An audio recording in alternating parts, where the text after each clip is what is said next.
नमस्कार माउन्टेन समाचारमा स्वागत छ। म खगेन्द्र विष्ट र म रसिला कार्की। सुरुमा अहिलेसम्मका मुख्य समाचार।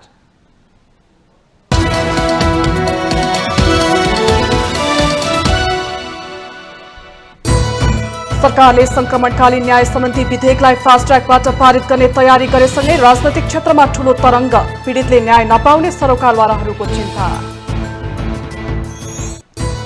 निर्देशन र घोषणाबाट साहसिक सुधार हुन्छ भन्ने मनोवृत्तिबाट मुक्त हुन प्रधानमन्त्रीलाई सांसद गगन थापाको सुझाव। सम्पूर्ण समय सरकारको काममा केन्द्रित हुन आग्रह। दूरसञ्चार ऐनका कारण नेपाललाई अर्बौं नोक्सान हुने कांग्रेस नेता डाक्टर शेखर कोइरालाको दावी। एनसेल सरकारको स्वामित्वमा नल्याउन चलखेल भइरहेको आरोप। वैदेशिक रोजगारीको सिलसिलामा मृत्यु भएका नेपालीहरूको बीमा रकम ठगी गर्ने गिरोह पक्राउ। बीमामा आधाभन्दा बढी रकम ठगी गर्ने गरेको खुलासा।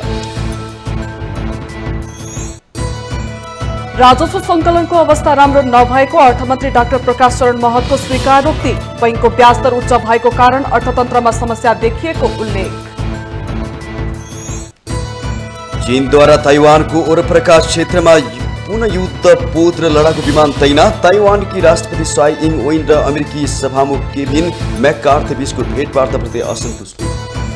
र कुणाल पाण्डेको अलराउन्ड प्रदर्शनीसँगै इन्डियन प्रिमियर लिग आइपिएलमा लखनऊ सुपर जायन्ट्सको दोस्रो जित। सनराइज हैदराबाद 5 विकेटले पराजित।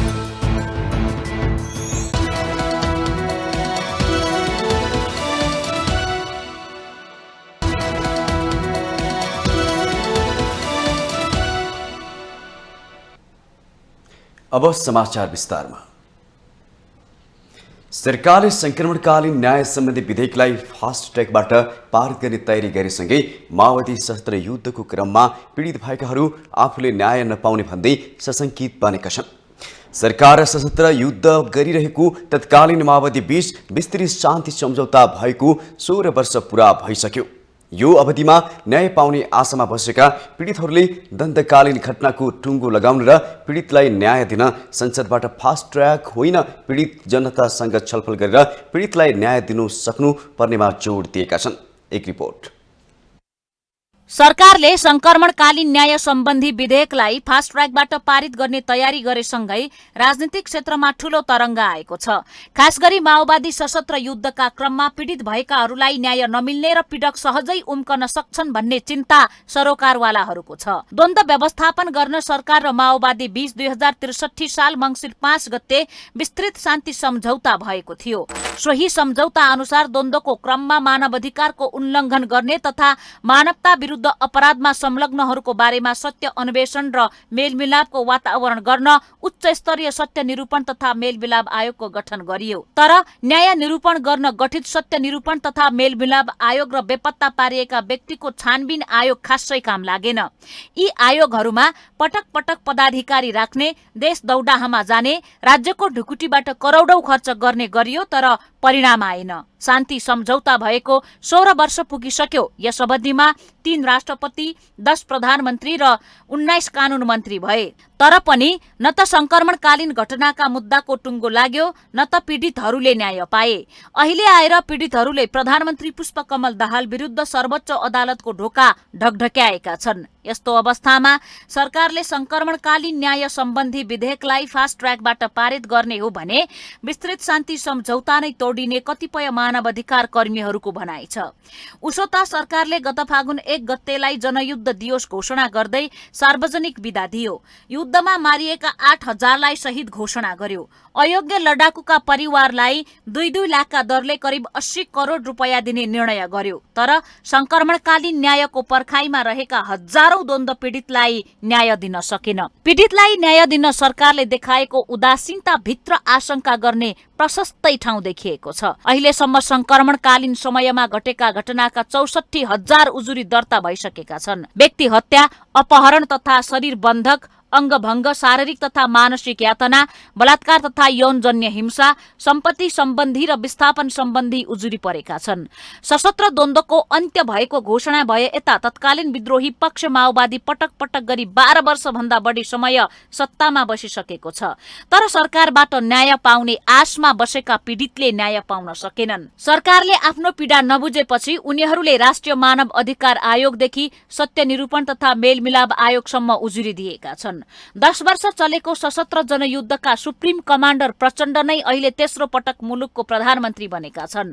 प्रधानमन्त्री पुष्पकमल दाहाल प्रचण्ड स्वयंले 2076 साल माघ 1 गते टुडीखेलमा आयोजित समारोहलाई सम्बोधन गर्दा मलाई 17,000 मान्छे मारेर आएको भन्ने गरिएको छ। यो सत्य होइन। हिजोका सामन्ती राजा र शासकहरूले 12,000 मान्छे मारेका हुन्, मलाई 5,000 को जिम्मा दिनुहुन्छ भने लिन्छु भन्ने गम्भीर अभिव्यक्ति दिएका थिए। र अहिले द्वन्द्वकालीन समयका प्रमुख दुई पक्ष माओवादी र कांग्रेस नै सत्ता सञ्चालक भएको अवस्थामा सरकारले संक्रमणकालीन न्याय सम्बन्धी विधेयकलाई फास्ट ट्र्याकबाट पारित गर्ने हो भने 10 वर्षसम्म चलेको माओवादी सशस्त्र द्वन्द्वले क्षत विक्षत बनेका पीडित जनताले अधिकार पाउलान् त शोचनीय विषय हो।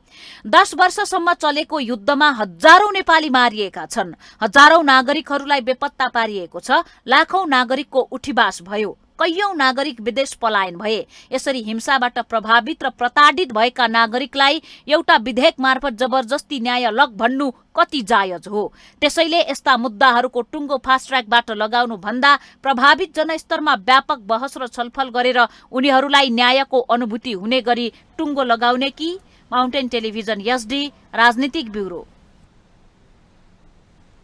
नेपाली कांग्रेसका महामन्त्री तथा सांसद गगन कुमार थापाले निर्देशन र घोषणाबाट शासकीय सुधार हुन्छ भन्ने मनोवृत्तिबाट मुक्त हुन प्रधानमन्त्रीलाई आग्रह गर्नु भएको छ।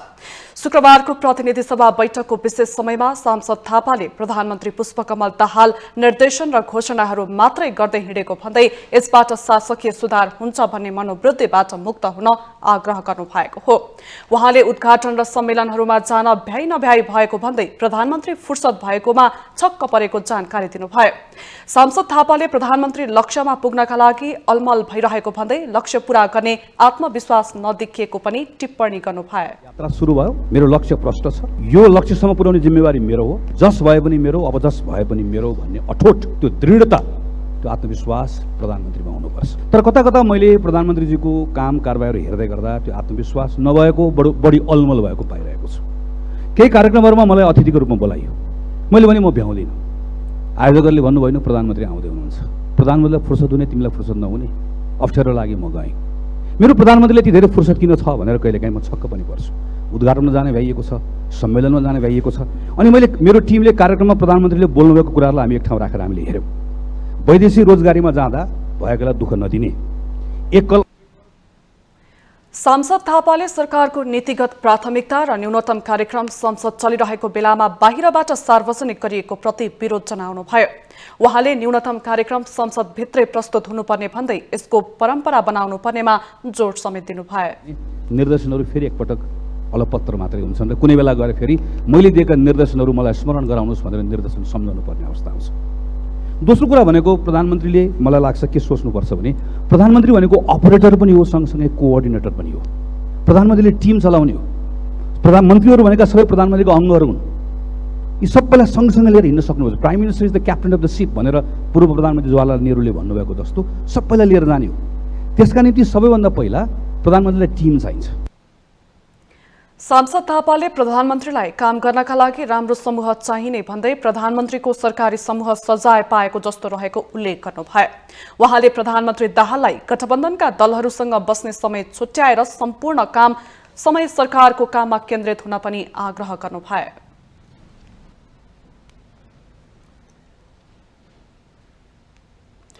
नेपाली कांग्रेसका नेता डाक्टर शेखर कोइरालाले अहिले ड्राफ्ट भइरहेको दूरसञ्चार ऐनका कारण नेपाललाई 50 अर्ब रुपियाँ नोक्सान हुने दावी गर्नु भएको छ। शुक्रबार काठमाडौँमा नेपाल सार्वजनिक सेवा कर्मचारी संघको राष्ट्रिय महाधिवेशनको उद्घाटन कार्यक्रमलाई सम्बोधन गर्दै उहाँले ड्राफ्ट भइरहेको दूरसञ्चार ऐनका कारण नेपाललाई 50 अर्ब रुपियाँ नोक्सान हुने दावी गर्नु भएको हो। उहाँले एनसेल 25 वर्षपछि सरकारको स्वामित्वमा आउनुपर्ने भए पनि भित्रभित्रै सरकारको स्वामित्वमा नआउने गरी विभिन्न विभिन्न चलखेल भइरहेको पनि बताउनुभयो। उहाँले देशको अर्थतन्त्र धराशायी रहे पनि नेपाललाई श्रीलङ्का र पाकिस्तान बन्न नदिने प्रतिबद्धता जनाउनुभयो।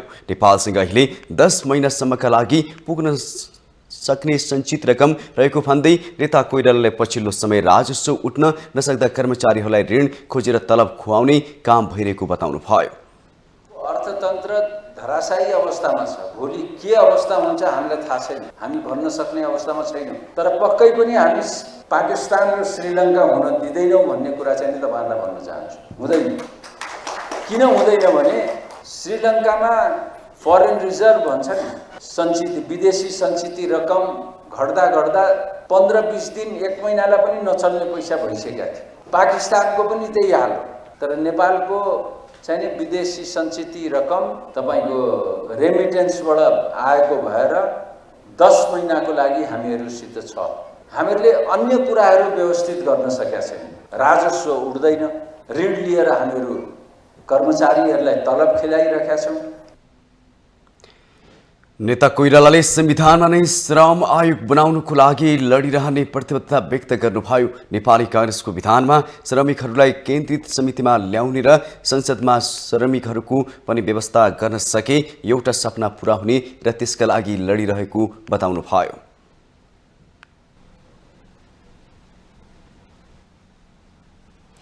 नेकपा एमालेका अध्यक्ष एवं पूर्व प्रधानमन्त्री केपी शर्मा ओलीको केपी शर्मा ओलीका प्राज्ञिक सम्बोधन नामक ग्रन्थको लोकार्पण गर्नुभएको छ।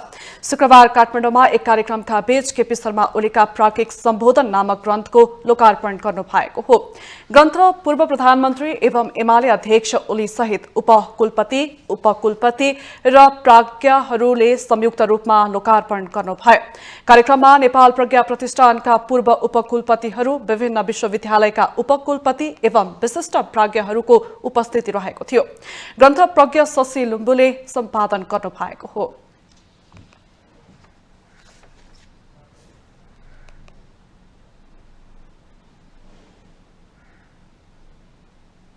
माउन्टेन समाचारमा पालो भएको छ ब्रेकको।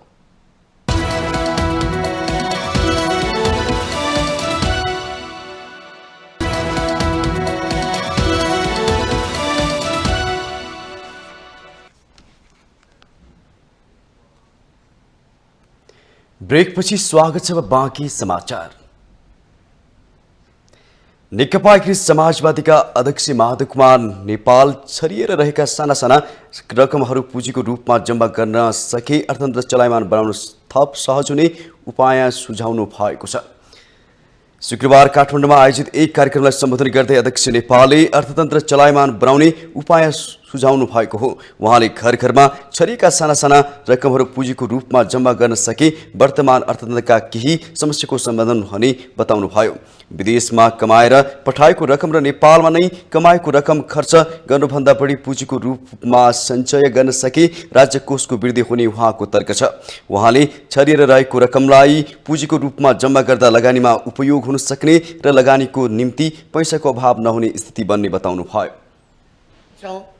कि घर घरमा छरिएका साना साना रकमहरू पुँजीको रूपमा जम्मा हुन पाए हुन्थ्यो। हामी चाहन्छौँ विदेशमा कमाएर नेपालमा कमाएको पैसाहरू देशमा ल्याउन पाए, देशमा ल्याएको पैसा उपभोग गरेर खर्च गर्नुभन्दा बढी पुँजीको रूपमा सञ्चय गर्न पाए राज्यको समग्र रकम पनि राज्यसँग रहेको कोषमा पनि वृद्धि हुन सक्ने थियो, लगानीमा उपयोग हुन सक्ने थियो, लगानीको निम्ति पैसाको अभाव हुने थिएन। किनभने तपाईँ हामीलाई थाहा छ कि थोपा थोपाले नै विशाल समुद्र बन्दछ। अध्यक्ष नेपालले मिटर ब्याज पीडितलाई न्याय दिन सरकार अघि बढिसकेको उल्लेख गर्नुभयो। 3 खम्बे अर्थतन्त्र अहिलेको नेपालको संविधान कार्यान्वयनका लागि यी 3को अनुपात के हुनुपर्छ भन्ने कुरा पनि बहसको विषय भएको अध्यक्ष नेपालको भनाइ छ। 3 खम्बे नीतिमा निजी क्षेत्रले कति अनुपात ओगट्ने, सरकारले कति र सहकारी क्षेत्रले कति भन्ने छलफल र बहस गर्नुपर्ने अध्यक्ष नेपालले उल्लेख गर्नुभयो।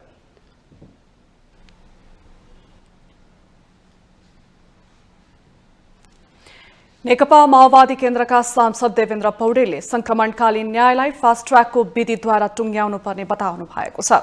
शुक्रबार प्रतिनिधि सभाको बैठकमा विशेष समयमा सांसद पौडेलले संक्रमणकालीन न्यायलाई फास्ट ट्र्याकको विधिद्वारा टुङ्ग्याउनु पर्ने जानकारी दिनुभएको हो। उहाँले संक्रमणकालीन न्यायको विषय अहिले सबैभन्दा पेचिलो बनेको उल्लेख गर्दै जनताको आन्दोलनबाट स्थापित मूल्य र मान्यतालाई संस्थागत रूपमा टुङ्ग्याउनु सबैको कर्तव्य भएको उल्लेख गर्नुभयो। उहाँले संक्रमणकालीन न्यायको सम्बन्धमा बिमित जनाउने सांसदहरूलाई बसेको कुर्सीमा लोकतान्त्रिक प्रणाली ल्याउन लडेका योद्धाहरूको रगतको टाटो छ कि भनेर हेर्न अनुरोध समेत गर्नुभयो। मान्य सदस्यहरूलाई अनुरोध छ, कतै तपाईँ बस्नुभएको कुर्सीमा प्रेस स्वतन्त्रताको निम्ति, मानव अधिकारको निम्ति, लोकतान्त्रिक प्रणाली ल्याउनको निम्ति र वाक स्वतन्त्रताको निम्ति लडेका योद्धाहरूको रगत कतै टाटो बसेर बसेको हुन सक्छ।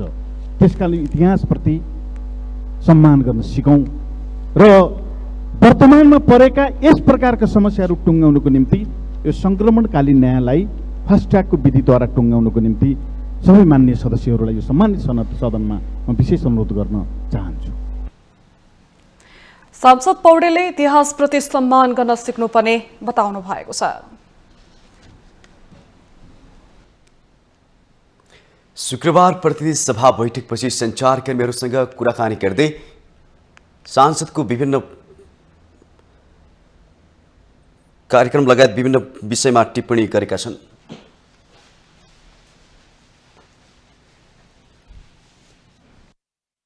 फेरि नेकपा एमाले प्रमुख प्रतिपक्षको हैसियतमा छ र उसले चाहिँ यसमा चाहिँ सही गरेको छैन, अनि कसरी यो राष्ट्रिय सहमतिको चाहिँ दस्तावेज, यो त तर्क होइन कुतर्क हो।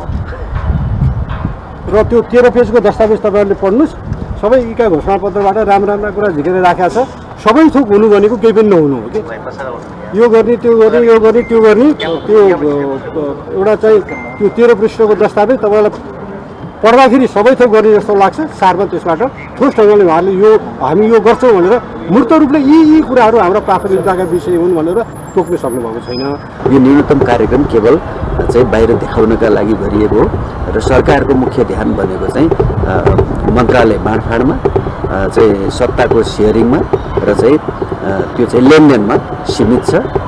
त्यसबाहेक यो न्यूनतम कार्यक्रम सुन्दै गर्दा अरू केही पनि प्राप्त हुन सक्दैन। हामीले कानुन निर्माणको बाटो छिटोभन्दा छिटो सङ्घमा पुरा गर्न सक्यौँ भने प्रदेश र स्थानीय तहको पनि मार्ग प्रशस्त हुन्छ। त्यो प्राथमिकतामा छ र मलाई लाग्छ अब यो एउटा पाटो अगाडि जान्छ जसले यो संसदलाई पूर्ण अवधिसम्म चल्ने एउटा मार्ग प्रशस्त भएको छ। त्यो प्रतिबद्धता पनि अहिले आएको छ र त्यसको सँगसँगै जुन संक्रमणकालीन न्यायलाई पूर्णता दिने र विस्तृत शान्ति सम्झौताले निर्दिष्ट गरेका लक्ष्यहरूलाई पूर्णता दिने भन्ने विषय पनि प्राथमिकता छ। त्यो तयारी आज सङ्घीय सरकारले गरेको पनि छ, त्यो प्रस्तुत भइसकेको छ। त्यो कानुन कल महिलाको अस्तित्वको कुरा छ नि, जुन चाहिँ एउटा पहिचानको कुरा छ, जुन कुरा संविधानले नै हामीलाई चाहिँ आमाको नामबाट वा बाबुको नामबाट नागरिकता पाउने कुरालाई संविधानले नै के गरेको छ, स्वीकार गरेको छ। संविधानले स्वीकार गरेको संविधानको मर्म अनुसार देवानी संहितामा पनि हामीले त्यसलाई पास गरिसकेका छौँ।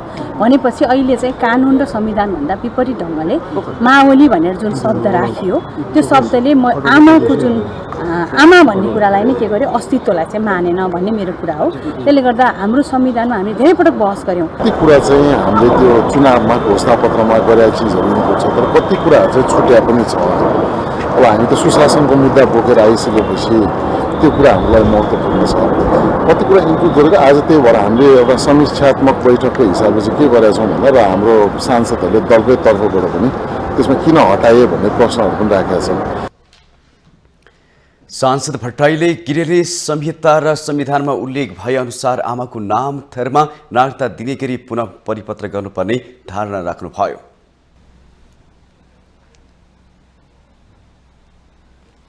महान्यायाधिवक्ता डाक्टर दिनमणि पौडेलले राष्ट्रिय स्वतन्त्र पार्टीका सभापति रवि लामिछानेको राहदानी सम्बन्धी मुद्दा नचलाउने निर्णयलाई राजनैतिक सौदाबाजीको विषय नबनाउन आग्रह गर्नु भएको छ। शुक्रबार महान्यायाधिवक्ता बनेको 100 दिनको काम कारबाहीबारे जानकारी गराउन आयोजित पत्रकार सम्मेलनमा उहाँले यस्तो आग्रह गर्नु भएको हो। राहदानी प्रकरण महान्यायाधिवक्ताको कार्यालयले प्रमाणहरूको मूल्याङ्कन गरी प्रक्रियागत रूपमा नै टुङ्ग्याएको उहाँले दावी गर्नुभयो। राहदानीको विषयमा अदालतले प्रक्रियागत त्रुटि छ भनेर कतै नलेखेको उल्लेख गर्दै उहाँले प्रक्रियागत रूपमा नै अनुसन्धान सकिएकाले मुद्दा नचलाउने निर्णय लिएको स्पष्ट गर्नुभयो। यो मुद्दा नचलाउने निर्णय कसैको दबावमा नभई विवेकपूर्ण रूपमा गरिएको दावी गर्दै निर्णयको स्वामित्व महान्यायाधिवक्ता कार्यालयले लिने भएकाले राजनीतिक विषयसँग जोड्न आवश्यक नरहेको जिकिर उहाँले गर्नुभयो।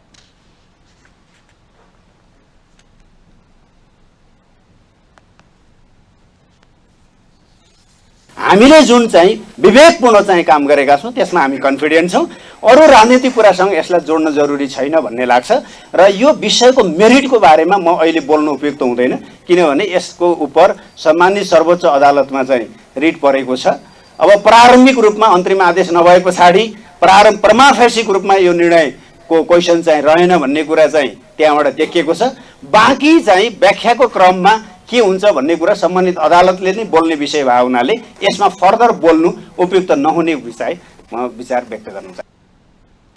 महान्यायाधिवक्ता पोखरेलले बलात्कारका घटनामा पीडितहरूले बयान फेर्ने कुरालाई मध्यनजर गरी सुरक्षाको लागि आवश्यक काम गरिरहेको स्पष्ट पार्नुभयो। उहाँले फौजदारी न्याय प्रणालीमा साक्षीको सुरक्षा र पीडितको सुरक्षा बिना न्याय सम्पादन हुन कठिनाई हुने पनि जानकारी दिनुभयो। पीडितहरूले बयान फेर्ने कुरा यसमा हामीले साक्षीको सुरक्षाको कुरा हाम्रो प्राथमिकताका कार्यक्रम हुन्। यो हाम्रो चाहिँ रणनीतिक योजना पनि उल्लेख गरिएको छ। रेगुलर प्रोग्राम भएको हुनाले हामीले यसमा रिफ्लेक्ट नगरेको हो र पछिल्लो दिनमा हामीले यहाँ कुनै न कुनै हिसाबले रिफ्लेक्ट गरेका छौँ। यो पीडितको सुरक्षाको कुरा, साक्षीहरूको सुरक्षाको कुरा, हेलो साक्षीका कुराहरू यहाँ कुनै न कुनै रूपमा यहाँ रिफ्लेक्ट भएको छ। त्यस हुनाले यो कुरामा हामी सचेत छौँ र फौजदारी न्याय प्रणालीमा साक्षीको सुरक्षा र पीडितहरूको सुरक्षा बिना हामी सफल हुन सक्दैनौँ, त्यो कुरामा हामी क्लियर छौँ। त्यस हुनाले यहाँ रेगुलर प्रोग्राम भएको हुनाले हामीले स्पेसिफिक रूपमा यसलाई हाइलाइट नगरेको हो। महान्यायाधिवक्ता पोखरेलले अनुसन्धान र अभियोगलाई कसरी प्रभावकारी बनाउने भन्ने कुरा महान्यायाधिवक्ताको कार्यालयको प्रमुख काम भएको उल्लेख गर्नुभयो।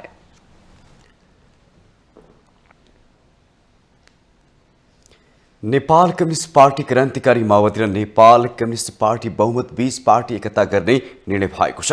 शुक्रबार नेकपा क्रान्तिकारी माओवादी र नेकपा बहुमतले संयुक्त रूपमा पत्रकार सम्मेलन गर्दै दुई पार्टीका बीचमा एकता गर्ने निर्णय भएको जानकारी दिएको हो। पत्रकार सम्मेलनमा नेकपासँग पनि चाँडै एकता हुने जानकारी गराइएको छ। पार्टी एकताको आधारहरू मार्क्सवाद, लेनिनवाद, माओवादीको मार्ग निर्देशक सिद्धान्त, नयाँ जनवादी क्रान्तिको आम कार्यक्रम, वैज्ञानिक समाजवादको आधारभूत कार्यक्रम रहेको जनाइएको छ। त्यस्तै क्रान्तिमा बल प्रयोगको अनिवार्य भूमिका, जनवादी केन्द्रीयताको संगठन सञ्चालन पद्धति, वर्तमान राज्य सत्ता तथा संसदीय व्यवस्थाको अन्त्य लगायत आधारहरू रहेको नेकपा क्रान्तिकारी माओवादीका महासचिव मोहन वैद्यले जानकारी दिनुभयो। क्रान्तिमा बल प्रयोगको भूमिका अनि वर्तमान राज्य सत्ता र व्यवस्थाको विरोध, जातीय आत्मनिर्भर अधिकारको सिद्धान्तिक स्वीकृति तथा जातीय सुशासनको स्थापना, सर्वहारा अन्तर्राष्ट्रियतावाद, महान सर्वहारा शान्ति क्रान्तिप्रतिको प्रतिबद्धता र जनवादी केन्द्रीयताका आधारमा संसद सञ्चालन भनेर संक्षिप्तमा मुदागत रूपमा जुन विषयहरू प्रस्तुत गरिएका छन्, हामी त्यसै अनुसार अगाडि बढ्नेछौँ। नेकपा क्रान्तिकारी माओवादीका नेता सीपी गजरेलले सबै क्रान्तिकारी कम्युनिस्ट र वामपन्थी सङ्गठित भएर तेस्रो जनआन्दोलनको घोषणा गर्नुपर्ने बताउनुभयो। गरेका छौँ, त्यो सन्देश दिन हामीले यो प्रयास गरेका छौँ। यो नै अन्तिम होइन, यो सुरुवात हो। यहाँबाट सुरुवात भयो। अब देशमा भएका सारा क्रान्तिकारीहरूलाई यही मञ्चबाट, यही ठाउँबाट म हाम्रो पार्टी नेकपा क्रान्तिकारी माओवादीको तर्फबाट र पार्टी एकता संयोजन समितिको तर्फबाट के आह्वान गर्न चाहन्छु भने अब कोही पनि क्रान्तिकारी कम्युनिस्टहरू, वामपन्थीहरू बाहिर नबसौँ, सबै सङ्गठित भएर एउटा विशाल शक्ति बनाऊँ र ऐतिहासिक फेरि अर्को तेस्रो जनआन्दोलन नेपालमा घोषणा गरौँ र त्यसलाई सफल पारेर नै हामी नयाँ नेपाल बनाउन सक्छौँ।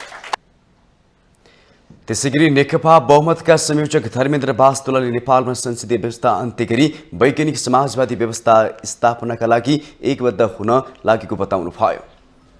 व्यवस्था जसको कारणले अहिले देश आक्रान्त बनेको छ, नेपाली जनता प्रताडित छन् र देशले एउटा वैकल्पिक राजनैतिक प्रणालीको माग गरेको छ। राजनीतिक व्यवस्थाको माग गरेको छ र त्यो राजनीतिक व्यवस्था भनेको निश्चित रूपमा नयाँ जनवाद वैज्ञानिक समाजवाद बाहेक अर्को हुन सक्दैन।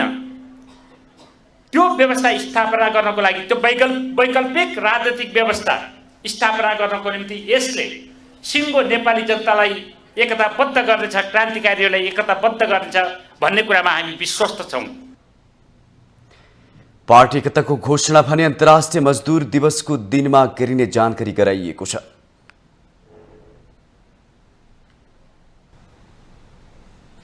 देशमा सार्वजनिक यातायातमा सर्वसाधारण कष्टकर यात्रा गर्न विवश छन्। भनेको बेलामा सवारी पाइँदैन भने पाइए पनि शास्ति भोग्नुपर्छ। सार्वजनिक यातायातमा सुधारका जति प्रयास भए त्यसले उल्टो परिणाम निकाल्दा सर्वसाधारण झन समस्यामा परेका छन्। एक रिपोर्ट। नेपालको सार्वजनिक यातायात क्षेत्र सबैभन्दा समस्याग्रस्त मध्ये बनेको छ। यो क्षेत्र सर्वसाधारणका लागि जति आवश्यक छ उत्तिकै असन्तुष्टि छ। विकृति र विसङ्गतिले भरिएको यातायात क्षेत्रमा कहिल्यै सुधार हुन सकेन। निम्न र मध्य वर्गका पाका नागरिकदेखि बिरामीका लागि अत्यावश्यक बनेको सार्वजनिक यातायात सुधारमा व्यवस्था उत्तिकै छ। राज्यको जिम्मेवार निकायमा रहेकाहरूले सार्वजनिक यातायातको प्रयोग सायदै गर्छन्, त्यसैले पनि उनीहरूको यस क्षेत्रमा ध्यान पुग्न सकिरहेको छैन। सार्वजनिक यातायात पैसा नहुने गरिब दुखीले मात्र चढ्ने हो भने जस्तो गरी व्यवस्था भइरहेको छ। जहाँ सार्वजनिक यातायातको सुविधा छ त्यहाँ उत्तिकै समस्या देखिन्छ। यात्रुहरू समयमै सवारी साधन नपाएर घण्टौं कुर्नुपर्ने बाध्यता छ। कतिपय अवस्थामा कोचाकोच गरेर चढ्न विवश छन्। कतिपय अवस्थामा पाकेटमारको समस्या भोगिरहेका छन्। चालक र सहचालकमा अनुशासनको प्रश्न पनि उड्ने गरेको छ। भाडा पनि नचिनेलाई अलि बढी लिने, चिनेकोलाई त्यही अनुसार लिने, अनि समयमा मेन कुरा समय नचलाउने मान्छे चलाए पनि अब उसको पारा अब साटोबाट गएर 10-15 मिनट रोक्ने, बिचबिचमा अब आफ्नै तालमा चलाउने। अलिक छिटो जाम अफिसको समय भन्यो भने अब उनीहरू आफ्नै ताल कहिले पनि समयमा चलाउँदैन। गाडी धेरै कुर्नुपर्ने अनि त्यसको कारण चाहिँ टाइममा कलेज नपुग्ने अनि ढिला हुने, त्यही गाडी खानुपर्छ कलेजमा है। अनि बढी त प्रब्लम त गर्ल्सलाई नै हुन्छ नि हुन त है। त्यो सँगै एक ठाउँमै बस्नुपर्छ नि त। लेडिज र जेन्ट्सलाई सँगै राख्छ टाइपको हुन्छ, त्यो हामीलाई थाहा हुँदैन होइन। त्यसको कारण अब त्यहाँ सँगै बस्दा पनि उनीहरूले अब त्यो अलि त्यस्तै टाइपले हेर्ने खालको नि हुन्छ नि। अहिले धेरै बढिरहेको छ नि त त्यस्तो कुराहरू। अब गर्ल्सको प्राइभेट पार्टमा छुने, त्यसले गर्दा अब त्यसको प्रब्लम त धेरै हुन्छ। त्यसैलाई चाहिँ अलि सल्भ गर्नुपर्छ है। अब यस्तो ढिला भएन, के अरे चाँडो भएन, टाइममा पुगेन भनेर भन्यो भनेदेखि अब प्राइभेट गाडी चाहिन्छ नि तिमीहरूको भन्छन्। देशका मुख्य सहरहरूमा सार्वजनिक यातायातको अवस्था राम्रो छैन। राजधानीकै अवस्था समस्याग्रस्त छ। काठमाडौँ उपत्यकाभित्र दैनिक हजारौं सार्वजनिक यातायातका साधनहरू गुडिरहे पनि पिक आवरमा कोचाकोच भेटिन्छन्। कतिपय अवस्थामा अन्य समयमा पनि यात्रुहरू कष्टका साथ कोचिएर यात्रा गर्न बाध्य छन्। तर सार्वजनिक यातायातमा कोचाकोच गरेर यात्रु बोक्ने सवारी साधनलाई कारबाही गरिरहेको बताउनुहुन्छ उपत्यका ट्राफिक प्रहरी कार्यालय काठमाडौँका प्रवक्ता राजेन्द्र प्रसाद भट्ट। ट्राफिक प्रहरीले गर्ने भनेको अब मुख्य ट्राफिक प्रहरीको रोल भनेको कानुन कार्यान्वयनको दायित्व हो र यसरी झुन्ड्याएर यात्रा गराउने सवारी चालकलाई अथवा सवारी लाई चाहिँ ट्राफिक प्रहरीले दैनिक रूपमा कारबाही गरिरहेको हुन्छ। अब त्यो कारबाही के को लागि हो त भन्दाखेरि अबदेखि त्यस्तो नगरोस् भन्ने किसिमले कारबाही हो। त्यसले चालक सचेत हुनुपर्छ र कारबाही भइसकेपछि चालकले पुनः त्यसरी झुन्ड्याएर नलैजाओस् भन्ने हो। तर मैले अघि पनि भने चालकको मनोवृत्ति कस्तो छ त पुनः चाहिँ त्यही काम दोहोर्याउने, आफू नसुध्रिने। नेपाल सरकारले सार्वजनिक यातायातको क्षेत्रलाई महिला मैत्री, अपाङ्ग मैत्री र बालबालिका मैत्री बनाउने उद्देश्यले आरक्षित सिटको व्यवस्था गरेको छ। तर आक्कल झुक्कलमा मात्र यसको प्रयोग भइरहेको छ। सार्वजनिक यात्रुवाहक सवारीमा सिट संख्या भन्दा बढी यात्रु चढाउने गर्दा खराब नियत भएका व्यक्तिहरूबाट यौनजन्य हिंसा पनि हुने गरेका छन्। यात्रुको सुरक्षाको विषय अझै प्राथमिकतामा परेको छैन। देशको सार्वजनिक यातायात नै राज्यको प्राथमिकतामा नपरेपछि सर्वसाधारणले यस्तै समस्या झेल्नु परेको यथार्थ हो। यसमा सुधार ल्याउने हो भने राज्यले सार्वजनिक यातायातलाई सुलभ, सहज र सबैको प्रिय र पहुँचको बनाउन आवश्यक छ। माउन्टेन टेलिभिजन एसडी का लागि लक्ष्मी प्रसाद नेउपाने, काठमाडौँ। माउन्टेन समाचारमा पालो भएको छ अर्को ब्रेकको।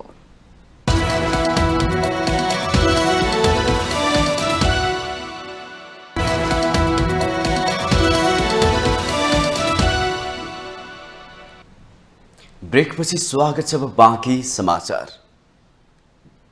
निजी क्षेत्रका विभिन्न कम्पनीका सवारी साधनले मनोमानी ढङ्गले यात्रु बोकेको भन्दै सार्वजनिक यातायात व्यवसायीहरू आक्रोशित भएका छन्। यस सम्बन्धमा राष्ट्रिय यातायात व्यवसायी महासङ्घले ज्ञापन पत्र बुझाएपछि गृह मन्त्रालयले परिपत्र जारी गर्दै सबै जिल्ला प्रशासन कार्यालयले भाडाका यात्रु बोक्ने निजी सवारीलाई कारबाही गर्न निर्देशन समेत दिइसकेको छ। स्पष्ट कानुन नहुँदा निजी सवारी कानुनी रूपमा दर्ता हुन नसकेर व्यवसाय धरापमा परेको निजी क्षेत्रका शेयर साइडर कम्पनीहरूको गुनासो छ। एक रिपोर्ट। शेयर राइडिङ सेवा विस्तार भएसँगै बेला बेलामा कानुनी विवाद पनि उत्पन्न भइ नै रहेको छ। कानुन विपरीत निजी सवारी साधनले भाडाका यात्रु बोकेको प्रति सार्वजनिक यातायात व्यवसायीहरू असन्तुष्ट बनेका छन्। हाल देशभर 4.5 लाखको हाराहारीमा सार्वजनिक सवारी साधन छन्, जसमा 3.5 लाख यात्रुवाहक तथा करिब 1 लाख मालवाहक सवारी साधन चलिरहेका छन्। रातो नम्बर प्लेट भएको निजी सवारी साधनले काठमाडौँ उपत्यकाका कोटेश्वर, गौसला, कलङ्की तथा उपत्यका बाहिरका जिल्लाको चोकमा समेत मनोमानी ढंगले भाडाका यात्रुसँग बढी पैसा असुल्नका साथै कानून विपरीत गतिविधि गरिरहेको यातायात व्यवसायीहरू बताउँछन्। अर्कोतिर राज्यलाई कर बुझाइ पर्मिटमा सञ्चालित सवारी साधन भने पर्ख र हेरको अवस्थामा बस्नुपर्ने विडम्बनाले मर्कामा परेको उनीहरूको गुनासो छ। सार्वजनिक यातायात सवारी साधनले अग्रिम राजस्व तिर्छन्, उनीहरूले रुट पर्मिट इजाजत लिनुपर्छ हैन, सबै प्रक्रिया गर्नुपर्छ। अनि एउटा खुर्रो ढङ्गको एउटा कार किन्ने अनि घर परिवारका मान्छे हिँड्न, प्राइभेट परिवार हिँड्नको लागि कार किनेको नि जसले भाडामा लाउँछ भने उसले किन कार किन्नु पर्यो? होइन, त्यो प्राइभेट कारलाई सबैले चाहिँ मान्यता दिने, ट्राफिकले पनि नहेर्ने, पुलिसले पनि नहेर्ने, कसैले पनि नहेर्ने भए सबै बसमा पनि रातो बोर्ड राखे भयो होइन। मुलुकको ऐन कानुन संविधानको विषयभन्दा विपरीत ढङ्गबाट काम गरियो भने यहाँ चाहिँ व्यथिति बढेर जान्छ, बढिरहेको छ।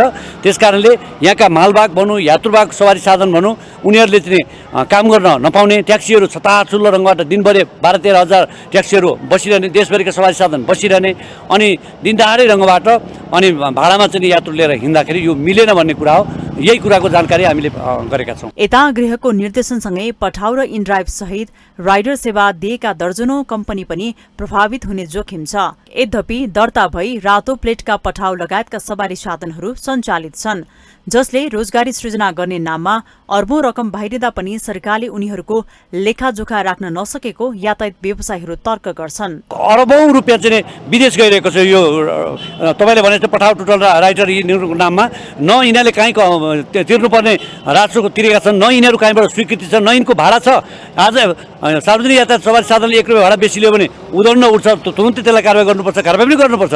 अनि यिनको भाडाको कसले राखिदिएको छ? भाडा सजिलो भयो भने सजिलो त सार्वजनिक यातायात मैले भनेको छु, मालवाहक के अरे यात्रुवाहक सवारी साधनलाई एउटा लेन दिनु पर्यो। यो कुरा कसले के भने नियम कानुन परिधिभित्र हामी पनि बस्नुपर्छ भने सबै बस्नुपर्छ। यसको विधि के हो त? त्यसको प्रष्ट रूपमा आउनु पर्यो कि त्यो ठाउँमा आउनु पर्यो होइन। कहाँ दुर्घटना भयो भने तपाईँको केही पनि छैन, कतिवटा देख्नुभयो टोटल पठाउमा दुर्घटना भएर मानिसहरू चाहिँ अङ्गभङ्ग भएर बसेका छन्। नछ हाम्रो सवारी साधन दुर्घटना हुने बित्तिकै बिमाको व्यवस्थापन हुन्छ होइन, उपचार गर्ने विधि हुन्छ, प्रक्रिया हुन्छ। यसमा यत्रो जोखिम, सजिलोको नाममा जोखिम उठाएर काम गर्ने भयो त जसले जे गरे पनि हुन्थ्यो। सार्वजनिक यातायातका लागि छुट्टै रुटको व्यवस्था नहुनाले यात्रुसहित सवारी चालकले पनि शास्ति खेप्नु परेको छ। अर्कोतिर बैंकबाट लगानी लिएर व्यवसायिक प्रयोजनका लागि सञ्चालनमा आएका सार्वजनिक सवारीमा यात्रु नहुँदा तथा भाडा लिएर यात्रु बोक्ने निजी सवारी मनोमानी ढंगले निर्वाध चल्दा राज्य नभएको अनुभूति उनीहरूले गरेका छन्, जसका लागि राज्यले सबैलाई नीति नियममा बाँधी प्रभावकारी कार्यान्वयनमा जोड दिनुपर्ने यातायात व्यवसायीहरूको माग छ। माउन्टेन टिभी एचडीका लागि क्यामेरामा निशान तामाङको साथमा विद्या तामाङको रिपोर्ट। गैरीगाउँस्थित सुकुम्बासी बस्तीमा डोजर चलाउने खबर सुनेसँगै स्थानीयहरू विरोधमा उत्रिएका छन्। शुक्रबार काठमाडौँ महानगरपालिकाले गैरीगाउँस्थित सुकुम्बासी बस्तीमा डोजर चलाउने खबर सुनेपछि उनीहरू टायर बालेर विरोधमा उत्रिएका हुन्।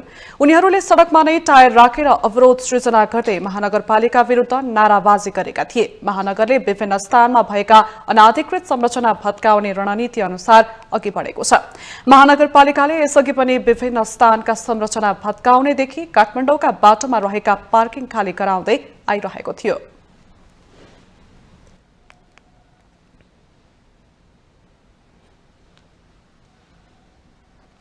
वैदेशिक रोजगारीको सिलसिलामा विदेशमा मृत्यु भएका तथा विदामा आउँदा मृत्यु भएका नेपालीहरूको बीमा रकम ठगी गर्ने 6 जनालाई पक्राउ गरी सार्वजनिक गरिएको छ। शुक्रबार नेपाल प्रहरीको काठमाडौँ उपत्यका अपराध अनुसन्धान कार्यालयले ठगी गर्ने 6 जनालाई पत्रकार सम्मेलन गरेर सार्वजनिक गरेको हो।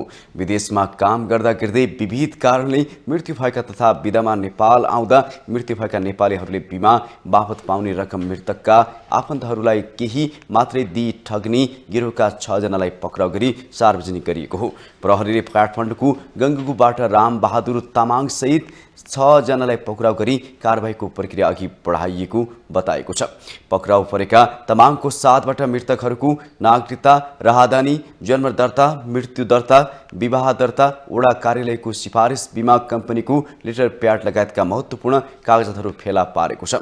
पक्राउ पर्नेमा काभ्रेपलाञ्चोक रोसी गाउँपालिकाका रामबहादुर तामाङ, सर्लाही लालबन्दी नगरपालिका वडा नम्बर 8 का विनोद कुमार लामा, डिगबहादुर मल्ल, रविन्द्र मुक्तान र प्रकाश बहादुर गोली तथा सर्लाहीको हरिवन नगरपालिका वडा नम्बर 2 का रुद्रमान गोली रहेका छन्। मृत्यु भएर आउँदाखेरि पनि परिवारले पाउने रकममा पनि ठगी भएको अवस्था एयरपोर्टबाट सुरु भएको सूचनाको सहितको हाम्रो अनुसन्धानले देखेको अवस्था पनि छ। त्यसैले हामीसँग जुन आएको अवस्था भयो, सूचना आएको अवस्था भयो, त्यसमा त्यो एयरपोर्टमा कुनै कफिन अथवा सब आइसकेपछि त्यहीँबाट कसको परिवारको आयो, के भएर इन्सुरेन्सको विभिन्न नाममा त्यही परिवारसँग सम्पूर्ण सूचना लिने, त्यो सूचना लिइसकेपछि त्यो सूचनाको आधारमा पीडित परिवारहरूसँग पुगेर आफै पुगेर त्यो सञ्जालले अनि त्यहाँबाट प्राप्त हुने पैसामा नै धेरै मात्रामा ठगी गरिएको कुरा चाहिँ हाम्रो अनुसन्धानमा खुलेको छ। त्यसैसँग सन्दर्भमा मान्छेहरू आज हामीले ल्याएका छौँ। प्रहरी वरिष्ठ उपरीक्षक केसीले विदेशबाट पठाइएका मृतक शवहरूको बीमा ठगी गर्न यस्तो गिरोह नै रहेको र उनीहरूले मृतकका परिवारलाई वासस्थानमा नै गई भेट्न र बीमामा आधाभन्दा बढी रकम ठगी गर्ने गरेको पाइएको बताउनुभयो।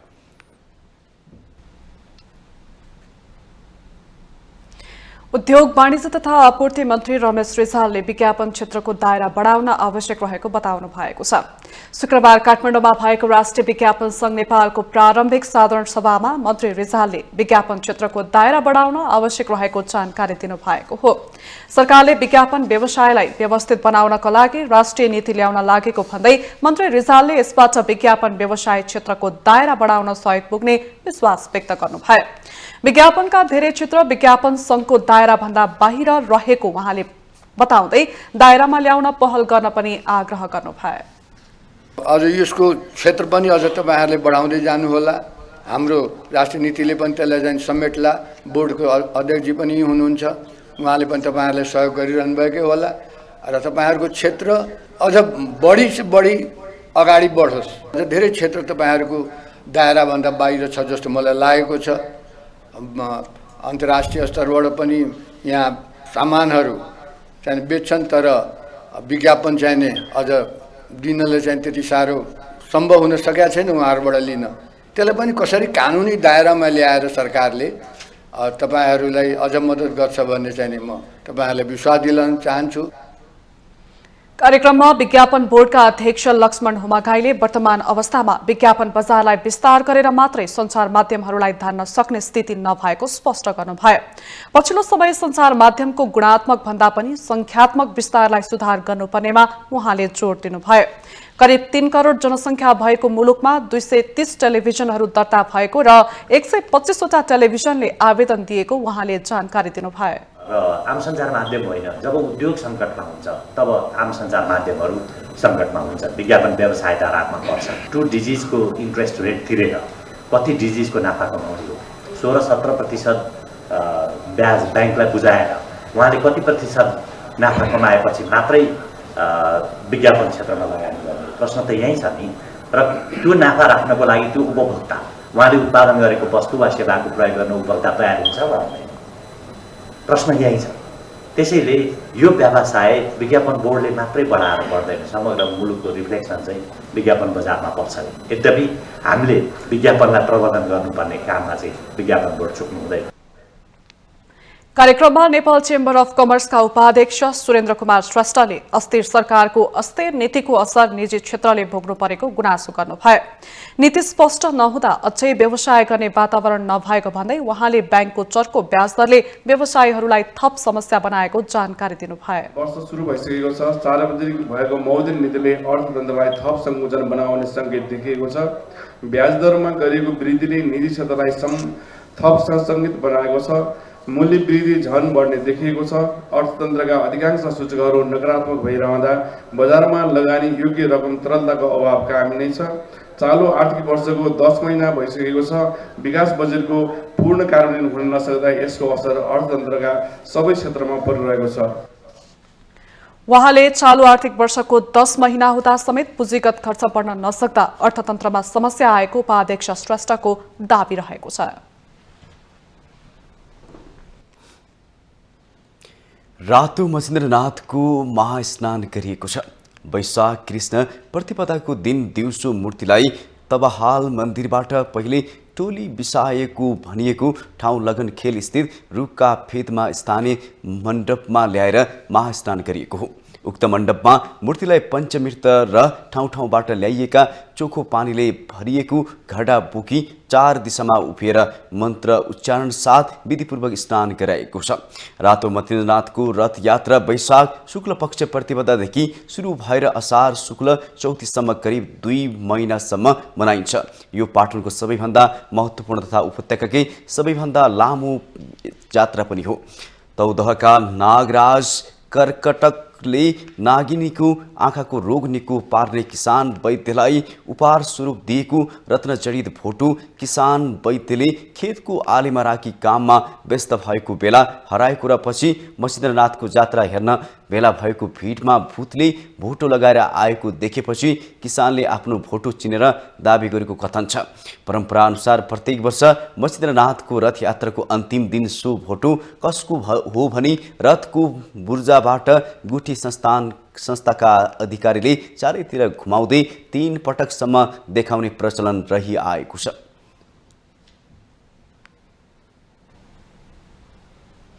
डडेलधुरामा पहिलो पटक आँखा उपचार केन्द्रमा नियमित शल्यक्रिया सुरु गरिएको छ। नेपाल नेत्र ज्योति सङ्घ गेटा आँखा अस्पतालको मातहतमा रहने गरी 2063 सालमा आँखा उपचार केन्द्रको रूपमा स्थापना भएको डडेलधुरा आँखा अस्पतालमा विशेषज्ञ सेवा सहितको आँखाको शल्यक्रिया सुरु भएको हो। एक रिपोर्ट। सुदूरपश्चिम प्रदेशको 7 पहाडी जिल्लाको मुख्य केन्द्रमा रहेको डडेलधुरामा पहिलो पटक आँखा उपचार केन्द्रमा नेत्ररोग विशेषज्ञ सेवा सहित नियमित रूपमा आँखाको शल्यक्रिया सुरु भएको छ। नेत्र ज्योति सङ्घ गेटा आँखा अस्पतालको मातहतमा रहेको आँखा अस्पताल डडेलधुरामा विशेषज्ञ सेवा सहित स्तर उन्नति भएसँगै 7 पहाडी जिल्ला डडेलधुरा, बैतडी, दार्चुला, डोटी, बझाङ, अछाम, बाजुराका आँखाका बिरामीहरूलाई उपचारका लागि सहज भएको छ। यो सँगै आँखाको सामान्य उपचारका लागि पनि कैलालीको गेटा आँखा अस्पताल वा छिमेकी मुलुक भारत जानुपर्ने बाध्यता हटेको छ। डडेलधुरा आँखा अस्पतालमा विशेषज्ञ सेवा पाउन थालेपछि समयसँगै पैसाको पनि बचत भएको सेवाग्राहीको भनाइ छ। सजिलो छ सर। अब यहाँबाट हामीले गेडा पुग्नुभन्दा त आफ्नै गाउँमा आफ्नै जिल्लामा अपरेसन गर्न पाउँदा राम्रो खुसी लाग्यो। राम्रो छ। म गेडा जानु खर्च पनि कम लाग्ने भयो। अनि दिनहरू पनि अब बालबच्चासँग छोडेर जानुपर्ने अवस्था आएन। के न भनौँ भने पनि अब 2 दिन त पर्दैन सर। अब यहाँबाट उहाँ पुग्नुभन्दा अब यही भइहाल्यो। अहिले हामी घर जान पाउँछौँ। समयको पनि बचत, पैसाको पनि बचत। आँखा अस्पताल कैलालीको शाखा डडेलधुरामा खुलेदेखि यहाँका जनताहरूलाई र सामान्य गरिखानेहरूलाई टाढा जानुभन्दा नजिक आँखाको उपचार र शल्यक्रिया पनि भइरहेको छ र यो शल्यक्रियाले गर्दाखेरि एकदम सजिलो र सबैलाई सहज भएको छ र सुदूरपश्चिमकै डडेलधुरा जिल्लामा यो शाखाले सबैलाई सहज र सजिलो भएको छ र अहिले डाक्टर पनि यहीँ बस्नुहुन्छ र डाक्टरले नियमित चेकजाँच गर्नुहुन्छ र नियमित हातले शल्यक्रिया गर्नुहुन्छ र मेसिनद्वारा पनि प्रत्येक महिनाको अन्तिम शनिबारतिर शल्यक्रिया गर्नुहुन्छ। डडेलधुरा आँखा अस्पतालमा मोतीबिन्दु जलबिन्दुको शल्यक्रिया, आँखाको नानीको उपचार, शल्यक्रिया तथा प्रत्यारोपण प्रयोगशाला, आकस्मिक सेवा लगायत 13 किसिमको सेवा सञ्चालन भइरहेको छ। आँखा उपचार केन्द्रको ओपीडीमा मात्रै दैनिक 60 देखि 70 जना उपचारका लागि आउने गरेका छन् भने शल्यक्रिया गर्न आउने बिरामीको संख्या एक दिनमा 10 भन्दा बढी हुने गरेको छ। जनसङ्ख्यामा हेर्दाखेरि चाहिँ दृष्टिदोष र यो आँखाको बाहिरी आँखाको स्वास्थ्य बिग्रेको, आँसुहरूको स्वास्थ्य बिग्रेको खालको बिरामीहरू आउनुभएको छ र चोटपटकबाट बिरामी पनि बच्चा र अलिकति ठुलोहरूमै धेरै देखिएको छ र ज्येष्ठ नागरिकहरूमा चाहिँ नेपालभरिकै सबभन्दा ठुलो अन्धोपनको कारण मोतीबिन्दु नै देखिएको छ यहाँ पनि। प्लस अब अरू जलबिन्दुको कारणहरूले गर्दाखेरि आँखा बिग्रिरहेको अथवा डायबिटिज जुन हामी सुगर भन्छौँ अथवा हाइपरटेन्सन, ब्लड प्रेसर भन्छौँ, यिनीहरूले पनि दृष्टि पर्दामा गर्दै आएको समस्याहरू लिएर आइरहेको छ। केन्द्रका अनुसार अब पहाडी जिल्लाका आँखा रोगका बिरामीले उपचार गर्न अन्यत्र टाढा जानुपर्ने बाध्यताको अन्त्य भएको छ। पहाडी तथा दुर्गम क्षेत्रका बासिन्दालाई आँखाको राम्रो स्वास्थ्य सेवा उपलब्ध गराउन 24 घण्टा इमर्जेन्सी सेवा समेत प्रदान गरिएको छ। माउन्टेन टेलिभिजन एचडीका लागि डडेलधुरा सहकर्मी विमल जैरूको रिपोर्ट। हामीसँग आर्थिक, अन्तर्राष्ट्रिय र खेल समाचार अझै बाँकी नै छन्। माउन्टेन समाचारमा पालो भएको छ ब्रेकको।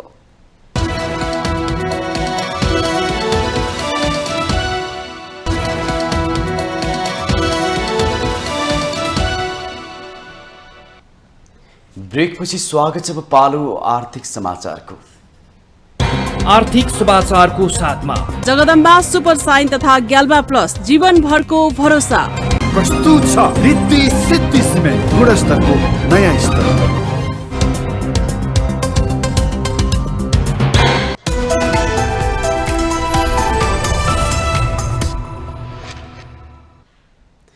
नेपाल जर्मन चेम्बर अफ कमर्सका अध्यक्षमा सन्तोष चन्द्र कुँवर चयन हुनु भएको छ।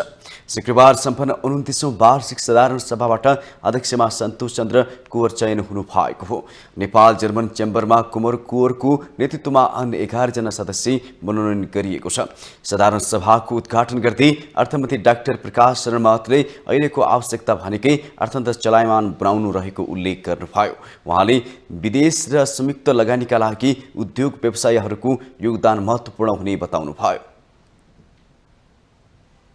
Like China, त्यसले पनि मद्दत गर्छ, but fiscal policy alone is not enough.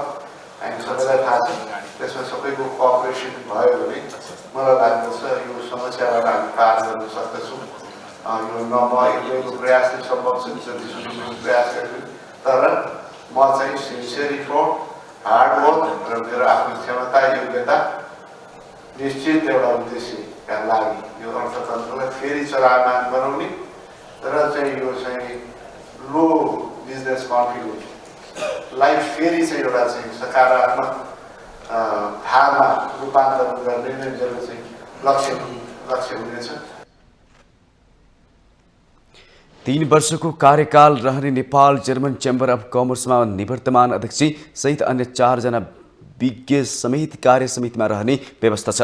Nepal German चेम्बरले 2 देशबीच व्यापार, पर्यटन, सेवा लगायतका क्षेत्रको व्यापारमा सहजीकरण र प्रवर्धन गर्ने काम गर्दै आएको छ।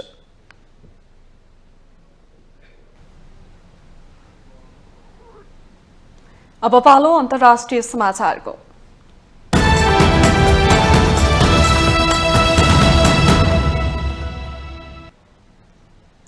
चीनले ताइवानको वरपरका क्षेत्र पुनः युद्धपोत र लडाकु विमान तैनात गरेको छ। चीनले युद्धपोत तथा लडाकु विमान विभिन्न टापु हेर्दै ताइवानको क्षेत्रमा प्रवेश गरेको हो। 3वटा युद्धपोत टापुमा तैरिरहेको बताइएको छ। त्यसैगरी लडाकु विमान र हेलिकप्टरले टापु पार गरेको ताइवानको रक्षा मन्त्रालयले जनाएको छ। ताइवानका उपराष्ट्रपति चेन चिनजेनले चीनको गतिविधिलाई नजिकबाट नियालिरहेको भन्दै आफ्ना जनतालाई ढुक्क भएर बस्न आग्रह गर्नु भएको छ। चेतावनीका बावजुद ताइवानकी राष्ट्रपति साई इङ वेनले अमेरिकाका सभामुख केभिन मैकार्थीसँग भेटवार्ता गरेको भन्दै चिडिएको बेल्जिङले पुनः विमान पठाएको हो। गत बुधबार बेन अमेरिकाका सभामुख मैकार्थीसँग क्यालिफोर्नियामा भएको भेटवार्तामा ताइवानकी राष्ट्रपति वेनले जनताको स्वतन्त्र र लोकतान्त्रिक जीवनशैली सुनिश्चित गर्न प्रतिबद्ध रहेको दोहोर्याउनु भएको थियो।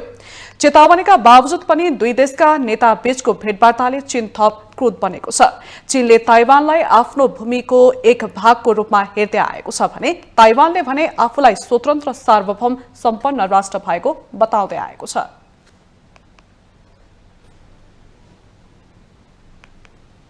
अब पालो खेल समाचारको।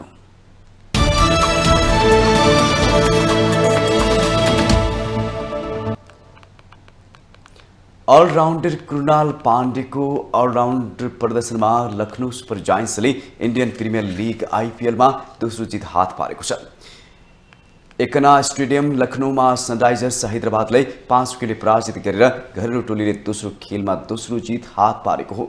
दोस्रो खेलमा हैदराबादको भने यो दोस्रो पराजय हो। हैदराबादले दिएको 122 रनको सामान्य लक्ष्य लखनऊले 16 ओभरमा 5 विकेट गुमाउँदै पूरा गर्यो। लखनऊको जितमा कप्तान केएल राहुलले 35, कृणाल पाण्डेले 34, कायल मेयर्सले 13 र निकोलस पुरनले अभिजित 11 रन बनाए।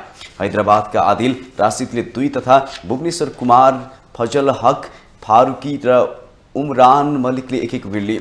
यो खेलमा पहिला ब्याटिङ गरेको हैदराबादले 20 ओभरमा 8 विकेट गुमाउँदै 121 रन बनायो। हैदराबादका राहुल त्रिपाठीले 35 र अनुमोलप्रीत सिंह 31 रन बनाए। अब्दुल सामद 10 बलमा 21 रन बनाउँदै अभिजित रहँदा वाशिंगटन सुन्दर 16 रन बनाए। लखनऊको जितमा कृणाल पाण्डेले 3 तथा अमित मिश्राले 2 विकेट लिए। तेस्रो खेलमा दोस्रो जित हात पारेको लखनऊले 10 टोली सहभागी लिगमा 4 अङ्क सहित शीर्ष स्थानमा रहेको छ। लगातार दोस्रो हार बेहोरेको हैदराबाद अङ्कविहीन रूपमा अङ्क तालिकाको पुछारमा रहेको छ।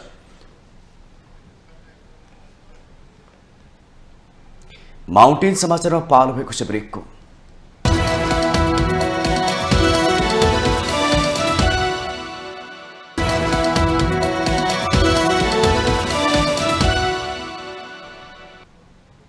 यो सँगै हामी माउन्टेन समाचारको अन्त्यमा आइपुगेका छौं। जाँदा जाँदै मुख्य समाचार पुनः एकपटक।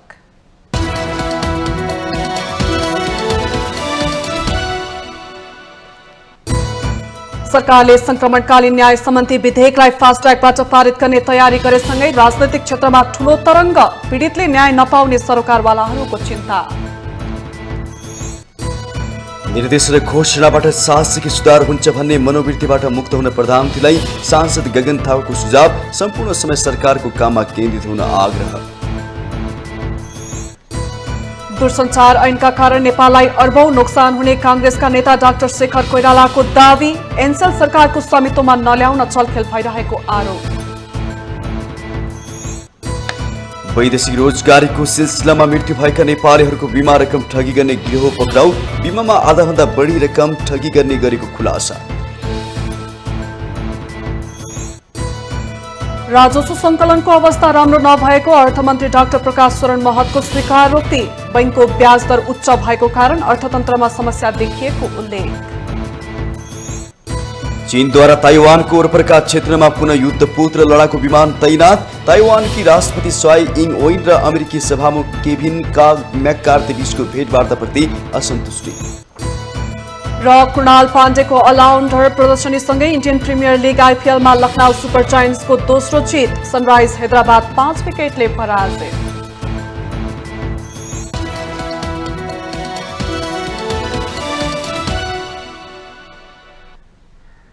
माउन्टेन समाचार अहिले सकियो। सत्य, तथ्य र निष्पक्ष समाचारका लागि माउन्टेन टेलिभिजन HD हेर्दै रहनुहोला। नमस्कार।